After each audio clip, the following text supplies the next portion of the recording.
Hello and welcome, everybody. My name is Tommy Gilmore with Noisy Bird Digital Marketing, and you are watching another episode of Wingin It.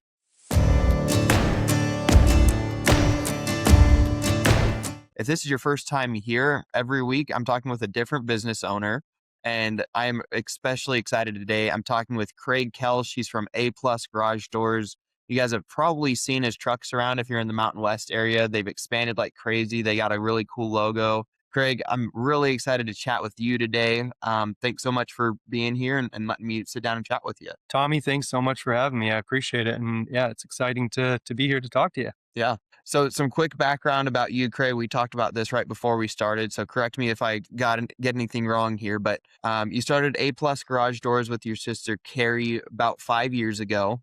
And before that, you were in the manufacturing game doing something a little bit different. And now you've got this very successful business. It's growing like crazy. And you're just trying to kind of manage growing and scaling and everything like that, right? Yeah, so I'll kind of give you a little bit of correction there, but she actually started the company 20 years ago up in Okay. Salt Lake. And sorry, I didn't clarify that earlier, but she started it 20 years ago and she was doing a great job. I actually came on about 10 years into that up in Salt Lake and worked for them up there for quite a number of years. And then at some point we needed to expand down to Southern Utah. And that's when I came down here and we started, it was kind of a separate entity from that, but the same business basically doing it down here. And that was 5 years ago. So we came down here and we launched this branch down here. It was, like I said, separate entity, but it was the same business model, same business and stuff like that. And eventually the entities ended up merging back to one. So it's kind of been back and forth but it's been a fun experience. It's been a good learning experience, a lot of hard work and massive success as well. Yeah. Well, like I talked about with you before, one thing I love talking about is like the tactics of business. You know, we want people to really learn the nerdy side of business, essentially. Like Mhm. the man, why do we do this? What? And so I'm curious. This isn't usually my first question, but what made you guys go from okay, we're splitting off, we're creating essentially a separate legal entity. What caused you to do it that way? What was the thought process? And then what was the thought process when you said no, let's merge them back together? So that's a great question. The way that came about, she started the company with her husband up there in Salt Lake, and they were running it up there. I had basically said, "Look, I'm looking for something long term. I would like ownership in the company if I'm going to be here, putting in a longer term career here." So she said, "Well," so we came up with a strategy that we can, without interrupting her existing entity by launching a new entity down here, I could take ownership in that new entity, and then that would give me skin in the game to make sure it succeeded. Yeah. Not just playing on the backs of all their previous business years.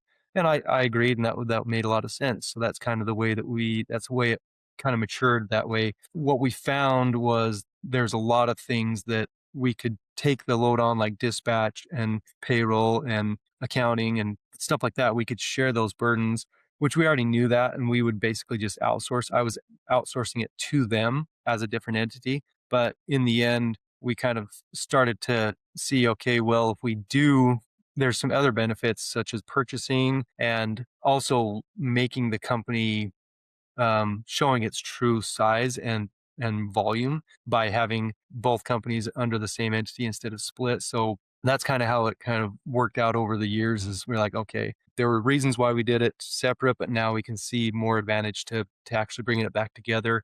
And so then she just was able to, at that point, there was a taxable event that we were able to work that in and kind of get creative with trust and stuff like that to still maintain ownership but not compromise their entity that they had up there. And we were able to work it out through that way. But it ended up being really advantageous because we could show that we were very successful in a greenfield expansion to a different market, which was huge for a service company to successfully do that and show that they were successful Yeah. and actually have the numbers to back it. So essentially you showed franchisability almost, it sounds Yes. like, to be Yes. able to do that, kind of test it in that way almost and set it up in that way. That I think that's really cool. And I think it's cool that you then were able to bring it back under, the same umbrella and now you've been able to to grow it, and you're kind of part of the bigger company as well in Correct. some ways. Mhm. So, no, that's really cool. Like I said, I think that one of the purposes of this podcast is to learn that kind of nerdy or boring side of business almost, Yep. because those things do matter, right? Like when you started your businesses, you probably had no idea what legal entities were, or how they worked as much as, all right, we're going through this process and now, oh, there's a taxable event, so we can make this happen and things like that. And you just kind of learn it along the way, right? Yep. Yep, exactly. And yeah, we didn't know a lot of stuff. We had to learn on the fly pretty quick and talking to a lot of other experienced people and trying to make the right steps so it all did come together properly. Yeah. Well, that's awesome. I appreciate you sharing a little bit about kind of the behind baseball into what that looked like in that setup. And then I know before you were working with A plus, 10 years ago or so, you were running manufacturing and kind of in a different field. What made you go from that business that you started and seeking another opportunity with what your sister was doing? Yeah, that's a great question. And I didn't actually start that business, but my dad started it back in the 1970s. So him and his brother started a cabinet manufacturing company, and they ran that for a lot of years. And eventually my dad got, his health couldn't sustain. So my dad and his brother passed the business on to the sons, and we operated it. It was a pretty big industry or company that we had about 100 employees. We were producing, 500 cabinets a day. It was a Wow. big manufacturing facility out of West Jordan. So I did that for 15 years. I was on the board of directors and kind of knew some some about business, and obviously had learned a lot about hard work and sacrifice, which is 100% part of starting a business. But eventually my uncle, excuse my dad's brother, wanted to their sons wanted to take on the business, and my brothers and I were more looking to spread our wings elsewhere. So it kind of worked out really well. It was right after the kind of downturn of the market in '08 that we kind of, started scraping bottom. So after we kind of stabilized from that, then we said, you know what, it'd be better for one side or the other to take this. And so they ended up purchasing the company from our side of the family, and I actually planned to stay on and work for them even beyond that, but like after kind of sitting with it for a little while, I was just like, you know what, I've been doing kitchen cabinet manufacturing for 15 years, and I'm ready for something different. I'm ready for something a little bit, a different change of scenery. So I actually went to Australia for to do startup sales for a tech company out of St. George. Okay. So I went there and, the company was so early on, tech company that was going to do services for like payroll and hour tracking and stuff like that. And so I was going to sell to businesses out there in Australia. So took my family out there, started doing that, and they weren't even ready to launch the product very well. And the service over there was not great, but it was a fantastic experience because I got that kind of boots on the ground sales experience that door knocking per se that is very crucial for someone to understand sales and how the challenges that come with that. So that was a really great experience. I was over there for about 3 months, and then we came back. When we came back, my sister reached out to me and said, "Hey, we really want you to come work for us." And so Yeah. I said, "All right, I don't want to be a garage door guy, that kind of stuff." And she knew that there was a negative connotation to the garage door industry and garage door technicians, and it did exist quite a bit back then. And so she said, "I want to change that." And I was like, "All right, well." She's like, "Will you come consult for my company? Because you have some business experience and customer relations and stuff like that." I said, "Okay, I'll come and consult for your company." So I rode along with him for a couple months, and at that point I could see the commitment that they had to customer experience, to quality, to training, to making sure that they're doing everything the best they can for the customer, and that really aligned with my purpose and my integrity. So then I came back to her and I said, "All right, I'll come and work for you guys." So That's that's nice that kind of you, how it came about that I actually started to work for her. And that was about 11 years ago that happened. And so I came on with them and started working with them and ended up being their top salesperson right out the gate and held that for many, many, many years. till I actually moved down here into St. George market to open up this one. So kind of that's how it matured. But about the time that I came on to the business, that's when it really started to blow up. I came on to started with A plus. They had about 8 employees, Mhm. and then we just started really working on training and different ways to processes and getting more refined and knowing our craft, basically knowing how to do garage doors better for the customer and giving the customer a better experience, and hired on some really good people, really good talent like myself to help with that, and we grew it, and now here we are, 11 years later. I think we're about 170 employees. That's incredible. I mean, that growth is exciting. It's cool to hear about. And I think people listening are going to want to hear more about, you hear about the dash on a gravestone. I want to get into the dash between those 11 years of, okay, you started in 2015, here we are 2026. You went from 8 employees, now you're 170. Like, I want to dig into that dash a little bit today and talk about, like, what did you learn through the experience of scaling and starting the new branch and things like that. But first I wanted to hear a little bit about, like, your sales experience. You said how valuable that boots on the ground experience was, and I'll I did door to door sales for 4 years, right before I started my business, and then for 2 years as I started it, because it gave me the flexibility to say, okay, I'm going to work my tail off and make a good wage for 4 months out of the year. And then the other 8 months, I can work on, I don't have to pull from my business. I can just pour back into it and live off of what I made through sales. Very nice. And so, it was great for me because not only was I financially able to not have to pull from my business, but it sharpened that saw for me, that sales side. So I speak to that. Like, how did getting boots on the ground experience in sales help you as you stepped into this ownership role and this kind of like sales role to start that process of growing the business and expanding it and things like that? I'd say first off, valuing your sales team, valuing the effort that they're going to put into it, and valuing that.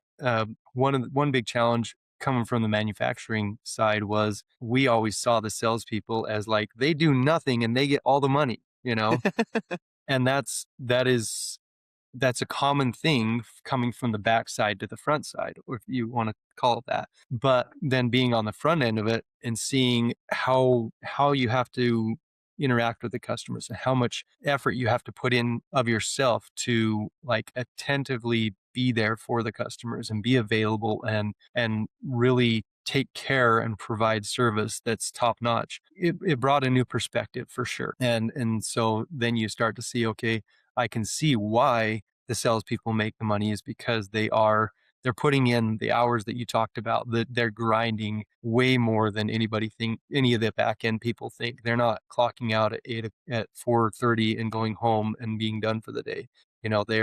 They're pushing and grinding, and it's on their mind, and they're calling people and contacting clear into the evening if that's what it takes, and trying to just really work all of the avenues that they can, and getting a healthy respect for that was big. Creating systems around that. So trying to systematize what the salespeople are selling so that it's simple for the things that they're selling to actually be fulfilled. And so we're basically over or under promising and over delivering. That's our goal, you know, trying to set everybody up for success. Yeah, I love that especially. I think that that's really where any business can get into trouble is if you are doing the opposite and over promising and under delivering. Hmm. Because I think so often as salespeople, our instinct is just to, man, I need to get this sale, or I want to get this sale. I want this person across from me to be happy. Or, it maybe even worse. Sometimes we get that ego of like, I need them to like me. Because if they don't buy from me, they don't like me. Yep. Yep. Rejection. And so you feel that pressure a little bit, and so you start to make all these promises, and then, like you talked about the back end, the people are like, "We don't even do that." Like, why would they like, what is the salesperson doing? Yep. Yep. And so, no, I love the importance of having that sales system, and for you guys, does that look like a consistent offer? Does that look like a guarantee? Like, what did you do to kind of build up that sales system? Um, there's pros and cons to having something that, basically a limited offering of what your sales guys can sell, instead of being, I've seen it both ways where companies are like, yeah, we can do that, we can do that, we can do that, we can do that. Yeah, you may be able to do it, but you can't do it effectively or efficiently or profitably. So being aware of that. So I think narrowing it down to, okay, this is our niche, garage doors, garage door openers. We don't do front doors, we don't do man doors, we don't do this, we don't do that.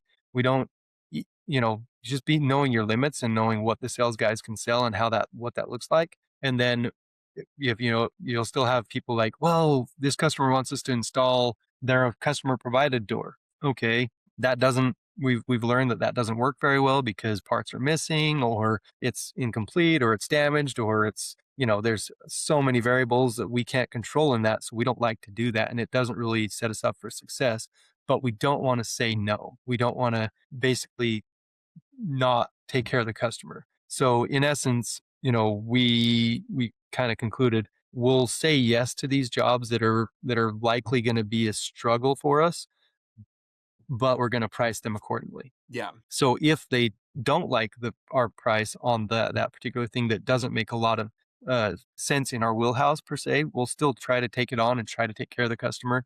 But if it doesn't make a lot of sense profitability wise, and it's going to be a pain, let's price it accordingly. If they don't want to use us for it, that's okay. But at Yeah. least we're still offering them a solution to their problem, and hopefully other options as well, for them to just get solutions that would work really well in our wheelhouse and be better for the customer anyway in the long run. So I does that love make that. it kind of make sense? So you don't want to stop servicing the customer because you're limited to what you want to do, but you also don't want to branch out in areas that don't make sense. No, and I think that that makes a ton of sense, especially on the pricing strategy side, because what that lets you do is, I call it a headache tax. I know this job's going to be a headache. I know that it's going to take extra time because it's not something we normally do. Hmm. We're going to be slower at it. We're going to take our time to make sure it's a good done right and Yeah. done well. Yeah. But that means we're going to be taking time, and time is money, so I'm going to charge accordingly. Yep. And so I love that approach, because what it does is, so often I think when we niche down, especially in, a lot of the conversations I have in marketing are about, okay, what is your niche? And people are like, well, we want to do everything all the time. No, And no, that doesn't work. it doesn't. So talk to why it doesn't work. Yeah. Why can't you just say yes to everything and make every customer happy?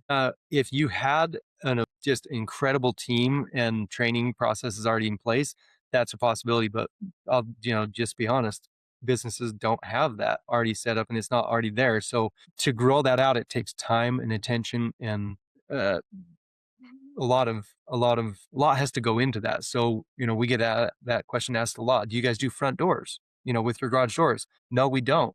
Well, why don't you? You guys do so good at garage doors. Like, we do so good at garage doors because we don't do front doors, Now, it's not saying we won't do, and we have considered taking on front doors, but we know that this is our niche. And until we maximize our potential and market in that niche, we don't want to really take on this other stuff unless we have a lot of talented people that we don't want to let go because they're talented individuals and team members with our company that have the capacity to take that on. Then that's when we would want to open up into something else. But a lot of people are like, well, why don't you do, like painting of garage doors? It's like, because painting, that's what a painter does. And they're going to do the best, and they're going to get the customer done properly. They're going to use the right materials. We could branch out into that, but we don't feel like we've really maximized our niche yet. We, Yeah. we don't feel like we still could put more focus, and we have more talented people that join on our team. We have places to put them in the niche until we fill that kind of that low hanging fruit. I don't, yeah, the painting, we could be profitable at it and we could do these other things. Absolutely. But until we fill that niche and kind of get that full with talent, then we really don't, you're really wasting a lot of time and effort to expand into these other areas because you're not able to manage them as effectively unless you Yeah. have good structure and foundation for the whole thing. Yeah. Well, and from the marketing side, to me anyway, it muddies the offer a little bit, right? Yep. Like if you say, "Hey, we are garage door people. We just work on garage doors," and that's what we do, that's pretty easy to take to the marketing team, right? You guys can say, hey, look, like all of our stuff should show people working on the units hanging in your garage. They got a wrench, they're working on that thing.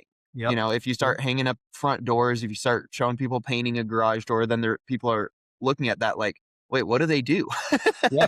Yeah. And Totally. and so it makes it a little bit tougher almost because Mhm. if it's simple, people can understand. Yep. But if you start to bring in those other offers, then you have to get really strategic with the messaging and, different campaigns at different levels. And then not only that, but like you said, on the service side, then you got to have really freaking talented people that not only know how to, unwind a spring without it exploding and Yep. causing injury, Yep. but then they also have to know different kinds of wood and different kinds of metal for front Yep. doors and like Yep. all this different stuff. It's a totally different knowledge and skill set. Yeah.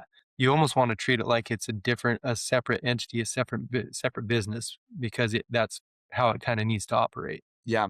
No, I think that that's awesome. I think that's a smart choice. And I think that that's a question that people have a lot of times in their business is I keep getting people that ask me about this thing. Should I start to offer it? And I like your answer, which is you don't have to say no to every single one, but you do have to charge as if you don't do that service, Yeah. basically.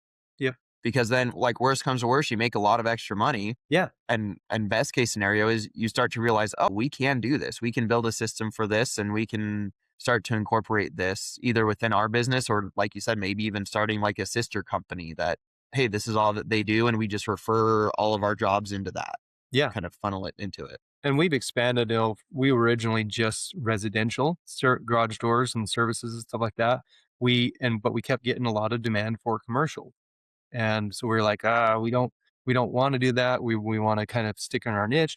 But once our talent pool got pretty filled up in the residential and we had more capacity in that, then we started to take on the commercial side of it and do some additional training and stuff like that. And that's actually one of the things that I took on and tried to help expand when I came on board as well, is getting more knowledgeable on the commercial side and seeing how that works and integrating that. And now we are fully residential and commercial. We do, roll up doors. We do a lot of different options, fire rated doors, which are like special garage doors that will trigger and close if there's a fire for safety and to kind of section off different parts of the building. There's a lot of code and requirements that go along with that. So we didn't take that on day one, but once our talent pool was really kind of working well with what they had, and we could see the capacity was there, that's when we expanded into those other offerings. Yeah, I love that. I think that that's really cool. Um, I wanted to ask just to pivot a little bit. I love, just like I said, I want to spend a little bit of time in that dash just for another minute and ask you, like, as you guys were scaling, what was the greatest lesson you learned business wise about like, managing people or, you can't get from 8 to 170 and the business looks the same, or even No, your job looks the same. So, what correct. was the biggest lesson you learned through that experience? I would say be comfortable with change. Be comfortable with change. It's not in our, as human beings, we're not naturally comfortable with change. And so that was something that you have to kind of face that demon, be comfortable with change. Like try different systems, try moving people around, don't be afraid to try something different and be open with your team. Because if you're trying things too quickly or too radically, then they lose trust in you. Your team will. But if you explain to them, hey guys, these are some of the challenges and we need to shake it up and we need to put this person over here or do this or do that to kind of stabilize this thing and let them know that just because that happens doesn't mean it's going to stay that way or it may change again or whatever. Just basically training them to be comfortable with change as well. Yeah, I love that. And I love the idea of like openly communicating with your team and trying to figure out what does that look like, because and then the other thing that you said was not trying to implement too many changes too quickly. I think that a lot of times as business owners, we're very like, especially in the CEO kind of founder role, a lot of times it can feel a little erratic because that's how our minds are. Yep. Most of us have ADD or ADHD, and so we get that new idea and we're like, oh, we're just gonna 150% into this now. Yeah. But And I would say having that that did. communication and that vision is important. Yeah, I agree with you, and just to be honest, we did have that. I felt that, you know, from my sister. She's throwing out all these changes and everything's changing every dang week, and it's like we can't even keep up with this. What's going on? So that did exist. That does exist because that change is uncomfortable and it's happening so quickly. But she also, you know, the leadership and her having the opinion that, like, yes, they do want our feedback. Yes, what does work, what doesn't work, and trying to be workable, but also being very clear, like what we're doing is not working, so we have to change. So what that change looks like, we're going to try this, we're going to try that. If you have some ideas, bring it in. But basically, we all have to be based on the same page. That this has got to change, and it's got to grow, and it's got to look different than it did before, and that you're going to think that it's not as efficient or it doesn't work as well, blah blah blah. I mean, just going from paper invoices to using tablets, that was a big stretch for us. You know, that's something that all of us fought. You know, there's so many challenges with that. It doesn't work. You know, we all fought that, but Yeah. she could see that that's what the way we had to go. And so she just worked on it. And we tried different systems. We tried Field Edge, and eventually we settled on Service Titan because it gave us so much more viewability for the whole company as a whole. But that's something that was a massive change that we had to make, and everybody just had to basically get on board with it. You know, yeah, it's going to be a challenge. It's going to be learning for a year or two, trying to get this sorted out, switching to a different program after we've already got used to this one. So that there are some big challenges. It's a hurdle, and you have to get your team comfortable with change. Yeah, absolutely. No, I love that. I also, you talked about, your sister and her bringing you on. There was that idea of like delegation, right? Hmm. Like she delegated basically a portion of started a new part of our business, or start first on the sales side and clean up our other systems, and now, start the first franchise almost of it. Yep. And, so delegating when you're an owner is such a big thing. What have you learned about delegation? And, how does that change as you scale from 8 to 170 people? Honestly, you bring up a great point. That was one of the biggest challenges and learning things that I went through coming down and opening up the branch in Southern Utah. I wanted to prove to myself, to my sister, to the other team members that I could handle this thing by myself, that I could, you know, they didn't have to worry about it. They just do their thing up there, and I'll just handle everything down here. That was a mistake. That was something that was a hurdle and a challenge, and one of those things that you pitfalls, you fall down and fall on your face. What I was doing was not being able to be present and apply myself to training people properly, or being present to take care of our team members that we were hiring on, to listen to their concerns, to to actually make changes that will work for them and kind of work with them. I was so driven on producing a result business wise, I was kind of overlooking a lot of the I guess I want to say emotional side, or the care side of it. You know what I mean? Taking care of your team members and your employees so that they will in turn take care of your customers. And so that's something that it wasn't because that's not what I wanted to do. I was just so driven and so spread so thin, I couldn't give that attention that it needs. Yeah. Yeah, I love, almost the lesson to me anyway, and this might be a projection. So if I'm projecting, let me know. But what I hear you saying is like your ego got in the way a little Yeah. bit Yeah, as an owner absolutely. Absolutely. No, I would agree. to say, I a lot of times we treat this business as if it's our baby, because like we become the face of it in our own minds and in other people's minds a lot of times, especially in that initial phase. And so that transition from, oh, this is Tommy's company, or oh, this is Craig's business, into no, this is just a business. Yep. Yep. Making that transition is hard because it, like you said, it involves pulling your ego back enough to say, you are really good at this part of the business, whether it's sales, whether it's garage door technician on my side, whether it's sales or social media or websites design or whatever. Like I tell my team, I want to turn into the dumbest person in this room. Like I want you guys to be like, Tommy knows nothing about marketing. Why does he even run this company? Because you guys are so freaking good at what you do. Yeah. And No, so to you get nailed it there, right you on have the to head. trust people enough and let that ego back. You nailed it right on the head. The ego, our egos can do absolutely get in the way. I wanted to prove this to myself, to everybody else, that this is what I could take on and this is what I was capable of. But in essence, it was not the wise decision, wasn't the best overall outcome, and the ego was the problem. Yeah. So Yeah.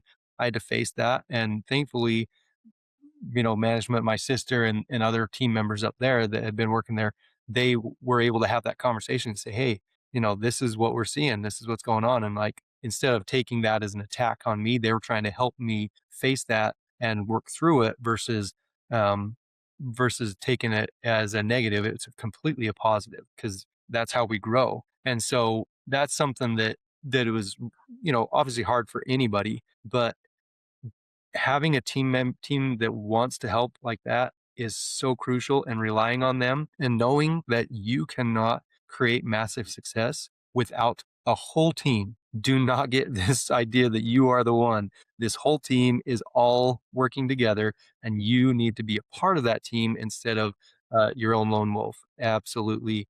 A hard lesson learned, but a great one. Yeah.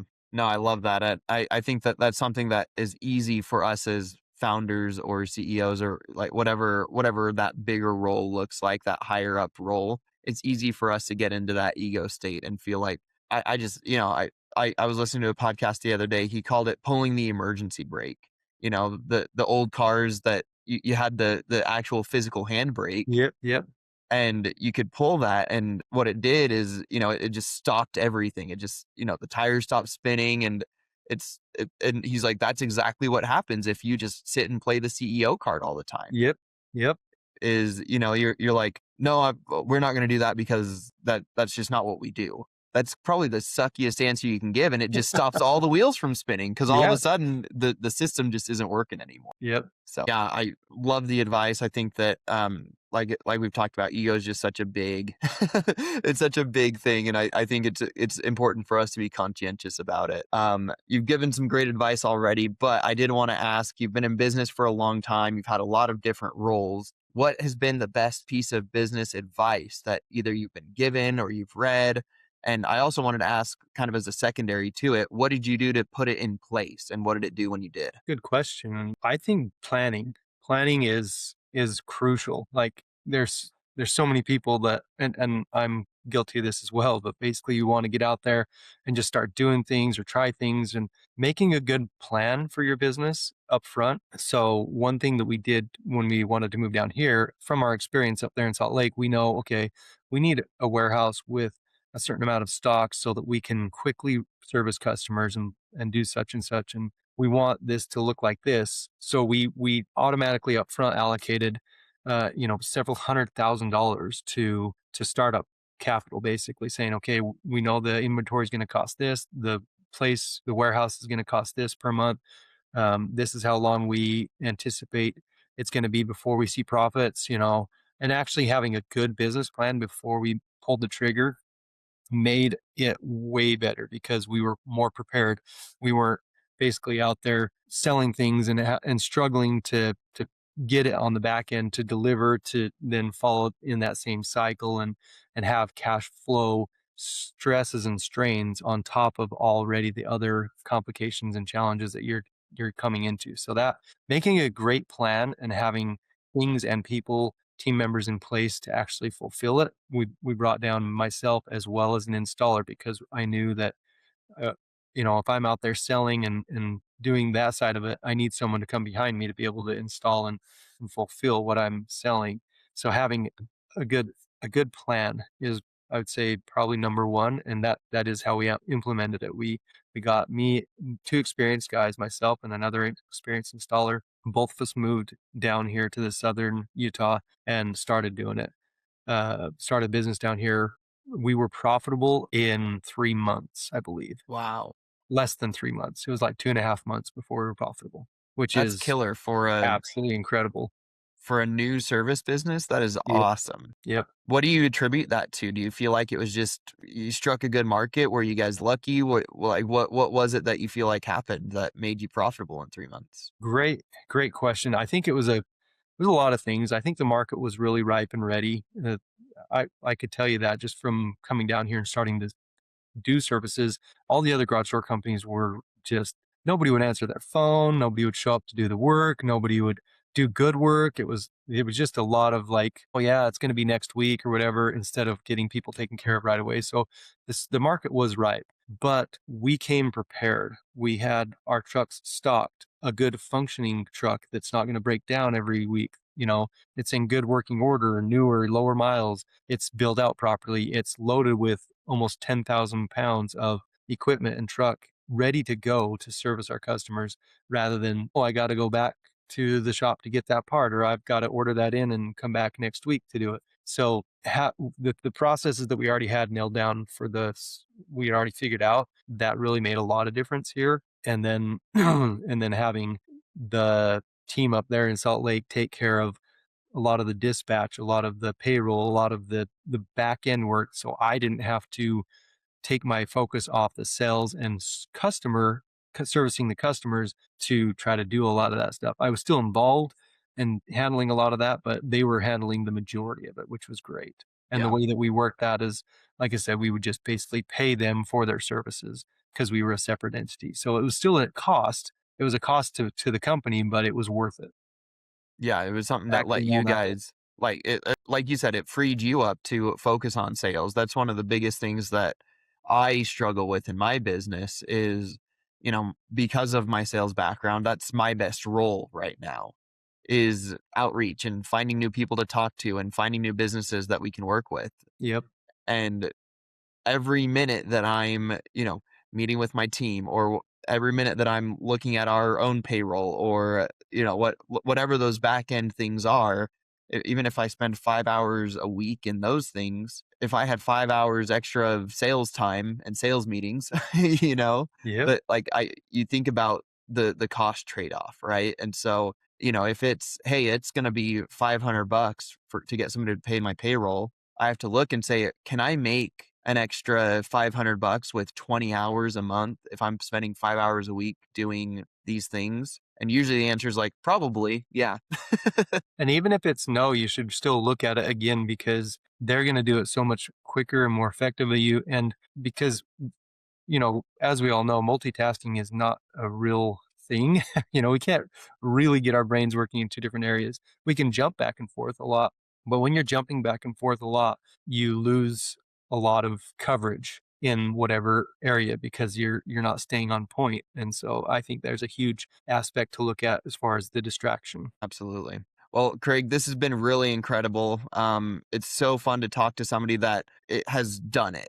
Like, not that you guys are done growing by any means, but you guys went from, hey, this is just a small business to you have multiple branches. You were telling me off camera, you're traveling to Reno, you're traveling to Vegas, you're building up those offices. I mean, you guys are expanding and doing good along the way. And Yes. I think that that's the biggest thing is you guys treat your customers well, you treat your employees well, you make those things a big focus. We didn't even talk about those things today, but I know that those things are important to your company and in those values that you. Yeah, our culture and our team members are such a high priority. We absolutely want to make an environment where everybody loves to work here and wants to work with all their coworkers and wants to be there to help each other. And that is something that is crucial for any successful company. Absolutely. Yeah. So thank you so much for sharing some of those insights. I think we could, I wish I was Joe Rogan. I could have a 3 hour podcast with you because I feel like we just skimmed the surface, but you did give some really valuable insights into what you've learned along the way, what it takes to get to scale and really just drop some great nuggets on us. So thank you so much for sharing those things and for taking the time to chat with us today. Absolutely, Tommy. Thank you. Yeah. And if you're watching, thank you so much for watching, listening, however you consume this. Please subscribe to the podcast wherever you're listening to it. It's on Apple, it's on Spotify. You can find us on YouTube, Facebook. And most importantly, make sure you guys follow A Plus Garage Doors. You guys can find them also Instagram, Facebook, I believe you guys do have a YouTube channel too, don't you? We do post, I believe, yes, we do. Yep. Yeah, yeah, I've seen a couple funny videos of you that you guys have put out. So you guys put Yes. out some fun stuff as well. So follow A Plus Garage Doors as well, guys. They're doing good work. And if you're in their service area, check out their website online to see if you are. Consider them for anything with garage doors because they really are an incredible team. They've got a good system and they can take care of you for a good rate. So it's all Thank you very important. much, Tommy. Again, Absolutely. Thank you for watching. We'll talk to you guys next week. I'll be here with another business owner. And until then, hopefully you feel like you're winging it just a little bit less.